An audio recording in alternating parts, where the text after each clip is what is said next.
The testimony of KZN Police Commissioner Julius Mkhwanazi at the Madlanga Commission has landed a number of high-ranking police officials in hot water, including acting EMPD Police Chief Brigadier Julius Mkhwanazi. According to a confidential IPID document from 2023 that was leaked to the SABC, Julius Mkhwanazi came under investigation following allegations of his alleged links to controversial businessman Vusimuzi Cat Matlala.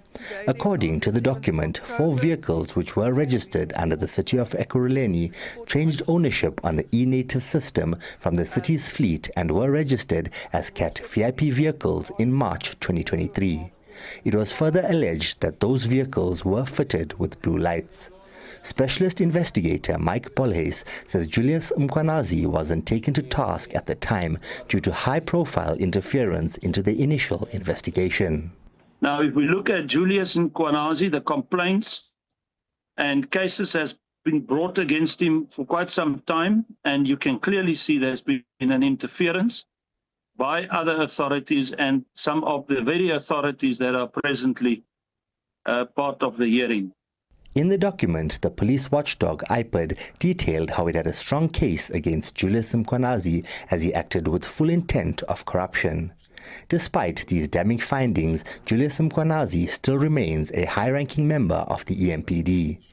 Bolhuis says he believes that this is due to his links to an organized crime syndicate with high-ranking political connections. The reason it's because he is part and parcel of the organized crime syndicates in South Africa, on government level and on the high-level police units. He's part and parcel, and therefore he gets a pass. He gets assisted and he gets looked after because he also plays a role and he does things for them. Bolhuis says the decision by the Ekurhuleni Council not to suspend Julius Mkhwanazi is laughable and that allowing him to take special leave should not have happened. My professional opinion is that him and all these others that we've been discussing, all of them, any of them, should have been immediately suspended or fired if there's enough evidence, and should have been on trial by now or in jail. Remember, if these guys is not dealt with severely, what does this say to our nation? The crime pays, we can commit crime and we can get away with it. So this is the biggest concern. Special leave, in my opinion, is laughable. It should never have been a special leave. Meanwhile, the DA in Ekurhuleni, who have been pushing for Julius Mkhwanazi's suspension since 2023, say they believe that his decision to take special leave is to allow himself access to interfere with investigations and cover up his nefarious dealings. If you put yourself on special leave, you can come back to the office to manage the situation. If you've been suspended, you must stay away from the office. So, according to me, there is, he put himself on special leave to manage the whole situation and tried to cover it up like he did the last so many years.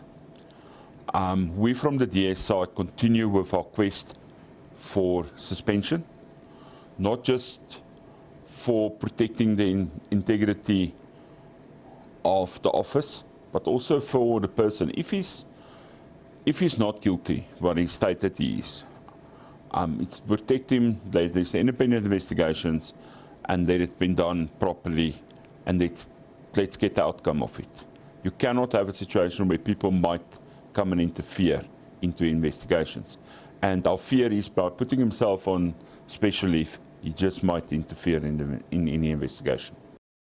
Action SA in Ekurhuleni says they are eagerly awaiting the report on the internal investigation, which is expected to be presented to Council later this month. Absolutely, it's concerning that most of the investigation, especially internal investigation, they take long. You know, if you don't get the right stakeholders to come and account, and it will drag for years. So, but we are quite excited because the report has been completed. And we will definitely get to the bottom of it as Action SA. But, you know, our Brigadier Mkhwanazi has recused himself. You know, he took a leave just to allow the process to unfold. So it's really positioning the council, to take some decisions or to also recommend certain recommendations on what is the next step. IPID says they will not be commenting on the matter as a result of the president having instituted a commission to investigate allegations involving the police services, SAPS and MPS and other law enforcement agencies. Sasha Naidu, SABC News, Johannesburg.